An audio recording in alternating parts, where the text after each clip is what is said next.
اے بنی اسرائیل، یاد کرو میری اس نعمت کو جس سے میں نے تمہیں نوازا تھا، اور اس بات کو کہ میں نے تمہیں دنیا کی ساری قوموں پر فضیلت عطا کی تھی۔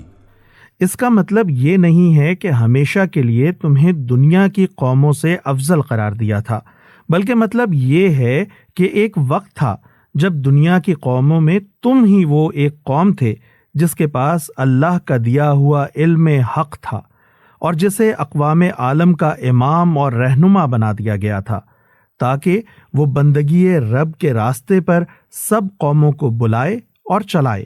اور ڈرو اس دن سے جب کوئی کسی کے ذرا کام نہ آئے گا، نہ کسی کی طرف سے سفارش قبول ہوگی، نہ کسی کو فدیہ لے کر چھوڑا جائے گا، اور نہ مجرموں کو کہیں سے مدد مل سکے گی۔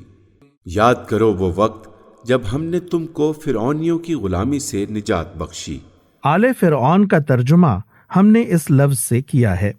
اس میں خاندان فرعونہ اور مصر کے حکمران طبقے دونوں شامل ہیں۔ انہوں نے تمہیں سخت عذاب میں مبتلا کر رکھا تھا، تمہارے لڑکوں کو ذبح کرتے تھے اور تمہاری لڑکیوں کو زندہ رہنے دیتے تھے، اور اس حالت میں تمہارے رب کی طرف سے تمہاری بڑی آزمائش تھی۔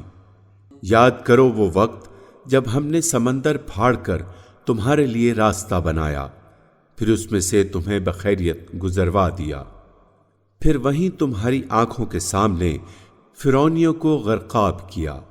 یاد کرو جب ہم نے موسیٰ کو 40 شبانہ روز کی قرارداد پر بلایا، یعنی مصر سے نجات پانے کے بعد جب بنی اسرائیل جزیرہ نمائے سینا میں پہنچ گئے تو حضرت موسیٰ علیہ السلام کو اللہ تعالیٰ نے 40 شب و روز کے لیے کوہ طور پر طلب فرمایا، تاکہ وہاں اس قوم کے لیے جو اب آزاد ہو چکی تھی قوانین شریعت اور عملی زندگی کی ہدایات عطا کی جائیں۔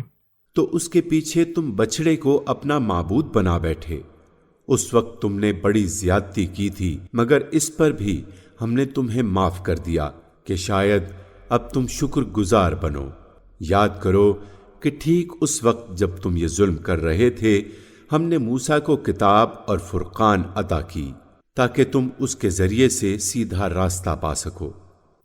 فرقان سے مراد ہے وہ چیز جس کے ذریعے سے حق اور باطل کا فرق نمایاں ہو، یعنی دین کا وہ علم اور فہم جس سے آدمی حق اور باطل میں تمیز کرتا ہے۔ یاد کرو جب موسیٰ یہ نعمت لیے ہوئے پلٹا تو اس نے اپنی قوم سے کہا کہ تم لوگوں نے بچڑے کو معبود بنا کر اپنے اوپر سخت ظلم کیا ہے، لہٰذا تم لوگ اپنے خالق کے حضور توبہ کرو اور اپنی جانوں کو ہلاک کرو، یعنی اپنے ان آدمیوں کو قتل کرو جنہوں نے گوسالے کو معبود بنایا اور اس کی پرستش کی۔ اسی میں تمہارے خالق کے نزدیک تمہاری بہتری ہے، اس وقت جب تمہارے خالق نے تمہاری توبہ قبول کر لی کہ وہ بڑا معاف کرنے والا اور رحم فرمانے والا ہے۔ یاد کرو جب تم نے موسیٰ سے کہا تھا کہ ہم تمہارے کہنے کا ہرگز یقین نہ کریں گے جب تک کہ اپنی آنکھوں سے علانیہ خدا کو تم سے کلام کرتے ہوئے نہ دیکھ لیں۔ اس وقت تمہارے دیکھتے دیکھتے ایک زبردست کڑاکے نے تم کو آ لیا، تم بے جان ہو کر گر چکے تھے، مگر پھر ہم نے تم کو جلا اٹھایا، شاید کہ اس احسان کے بعد تم شکر گزار بن جاؤ۔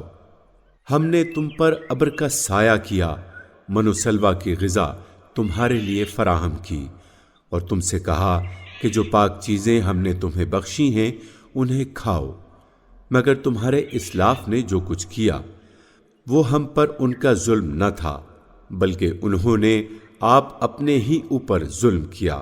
پھر یاد کرو جب ہم نے کہا تھا کہ یہ بستی جو تمہارے سامنے ہے اس میں داخل ہو جاؤ، اس کی پیداوار جس طرح چاہو مزے سے کھاؤ، مگر بستی کے دروازے میں سجدہ ریز ہوتے ہوئے داخل ہونا اور کہتے جانا حطۃ حطۃ، ہم تمہاری خطاؤں سے درگزر کریں گے اور نیکوکاروں کو مزید فضل و کرم سے نوازیں گے۔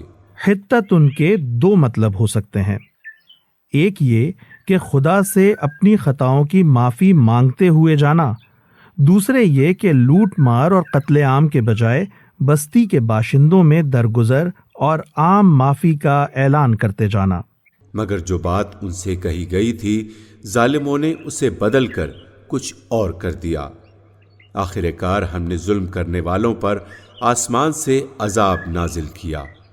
یہ سزا تھی ان نافرمانیوں کی جو وہ کر رہے تھے۔ یاد کرو جب موسیٰ نے اپنی قوم کے لیے پانی کی دعا کی تو ہم نے کہا کہ فلاں چٹان پر اپنا عصا مارو، چنانچہ اس میں سے 12 چشمے پھوٹ نکلے اور ہر قبیلے نے جان لیا کہ کون سی جگہ اس کے پانی لینے کی ہے۔ اس وقت یہ ہدایت کر دی گئی تھی کہ اللہ کا دیا ہوا رزق کھاؤ پیو اور زمین میں فساد نہ پھیلاتے پھرو۔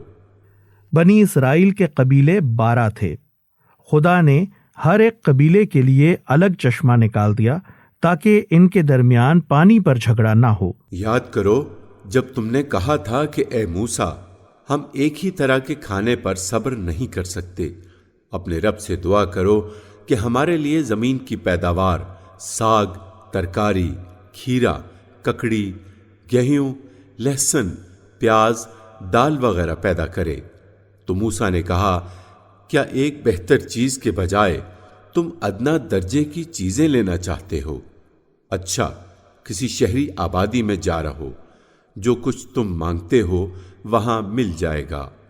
آخر کار نوبت یہاں تک پہنچی کہ ذلت و خواری اور پستی و بدحالی ان پر مسلط ہو گئی اور وہ اللہ کے عذاب میں گر گئے۔